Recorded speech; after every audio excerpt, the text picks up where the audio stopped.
So, hello. Pag-aralan natin kung paano mag-render ng 3D natin na image from tinkercad to Photoshop. Okay, so capable si Photoshop to render basic 3D images. Okay, so ayan. Ito yung sample na galing tinkercad, ni-render ko kay Photoshop. So, okay. So, start tayo. So, ito yung ito yung model ko from tinkercad. Gumawa lang ako ng basic model na gem, tapos may platform, yun lang. So, pwede nyo gawin, unselect nyo lahat, tapos export, then OBJ, di ba? Hintayin nyo, download niya. So, na-download na. So, again, pag in-export nyo, only the selected three shapes. Pag naka-unselect, yan. Everything in the design. So, pag may sinelect kayo, yung certain lang na object. For example, ito, export. So, yan. 'Di ba? Pwedeng everything in the design. So, everything in the design. Okay. Let obj. So, na-export ko na yung obj ko. So, hanapin nyo kung saan nyo dinownload. For sure, sa downloads yun, parang sa akin. So, i-unzip nyo. Pagka-unzip nyo, may lalabas na folder. Ayan. So, ito yung material niya. Ito yung mismong 3D object. So, yung material ay yung kulay. MTL. Okay, ngayon, buksan nyo yung Photoshop nyo. Tapos, pwede nyo i-drag lang. Or pwedeng open. Hanapin nyo yung open. Then, hanapin nyo kung saan nyo din-download. Okay? So, ako, i-drag ko lang. So, gawin kong resolution 72 para mabilis. Okay? Tapos, kayo na bahala sa dimension nyo. So, gawin ko 1920 by 1080 para saktong HD sa video or whatever. So, yan. May lalabas dyan. The UVs on the 3D scene are missing, invalid. You may have issues painting. For our next discussion na lang yan. Pero, so, ngayon, wag muna natin gawin yung UV na yan. Okay. So, ayan na yung 3D file nyo. 'Di ba? So, gagawin nyo lang naman, ito yung mga elements nyo. Okay? So, yan yung mga elements nyo. Pwede nyo gawin, ma-rotate na siya. Ayan, maro-rotate nyo. Okay? So, iaayos nyo ulit, ipi-place nyo ulit kung paano siya naka-place. So, maganda niyan, right-click, then group objects. Tapos, tsaka nyo i-rotate. Select nyo yung group na yun, select ko yung group, then rotate ko. So, ayan. So, naka-rotate na siya. Pero, medyo may problem. Ang pangit ng mga polygons niya, hindi ganyan yung gusto kong makita. 'Di ba? Parang, well, hindi siya okay. To be exact, hindi okay yung itsura niya. Anong solution natin na pwedeng gawin dun? Okay? So, pwede niyong i-export as STL. Game, balik tayo kay Tinkercad. Tinkercad. Isa-isahin niyong i-export yung element nyo to STL.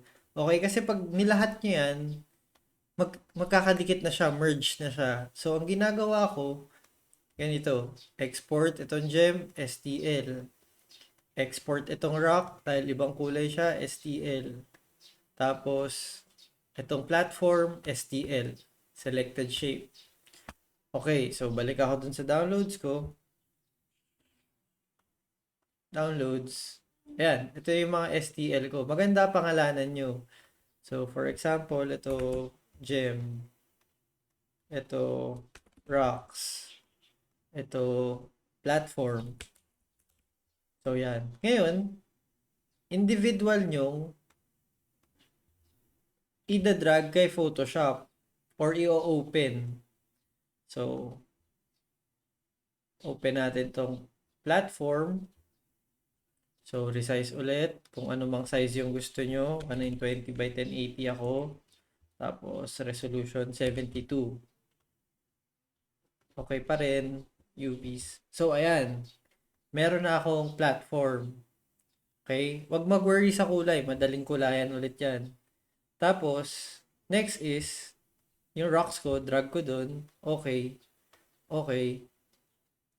So, problematic. Magkahiwalay sila ng tawag dun, ng 3D area, ng 3D plane. Hindi sila magkasama sa isa. Ayan, no, magkahiwalay sila ng layer. Anong pwedeng gawin dyan? Okay? Pwede nyo gawin. Select nyo sila pareho, just like selecting layers in Photoshop. So, 3D. Then, merge 3D layer. Again, 3D, merge 3D layers. Okay? So, ayan. So, merge na sila together. So, balik ako sa 3D ko dito. Punta ako 3D. Then, sa rocks, pwede kong gawin. Click ko tong properties. Move to ground.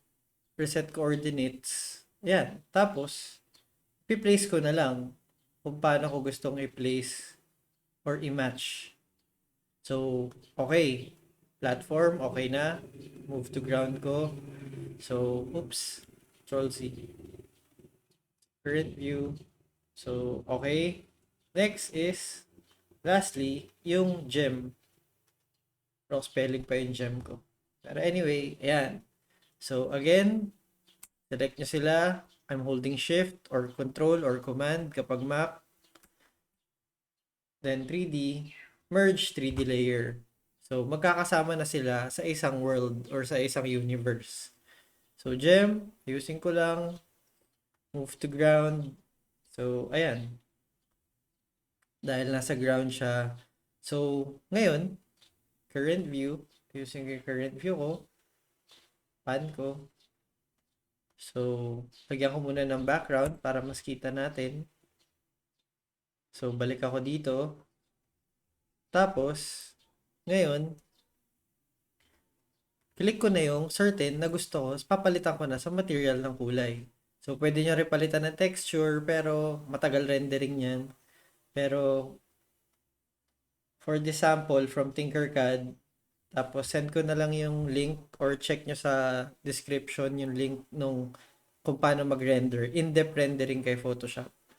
So, palitan ko ng kulay yung gem. Gagawin kong red. Click ko. Gawin kong red. Tapos, yung platform. Saan na yung platform? Palitan ko ng kulay. Gawin kong dark gray.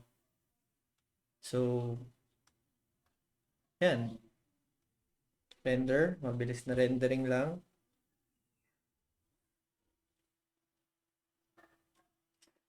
Tayo natin mabilis.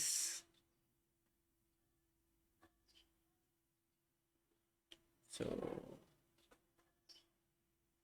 tapos kayo na bahala mag-edit ng mga shadows nyo, ng lighting nyo, okay, para ma-achieve yung gusto nyong gawin. So, pero, ayan, from tinkercad, isang method na ginagawa ko para ma-i-render ko nang kita yung mga details kay tinkercad. Okay, kesa yung mga kaninang pinakita ko na pangit yung detail. Parang masyadong basag yung meshes. So, okay. So, ayan na. Meron na kayong 3D rendering from tinkercad. Okay, so again, I suggest panoorin yung in-depth explanation ko ng 3D rendering kay Photoshop doon sa link na ibibigay ko or nasa description na rin ilalagay ko. Okay, maraming salamat. Sige, peace.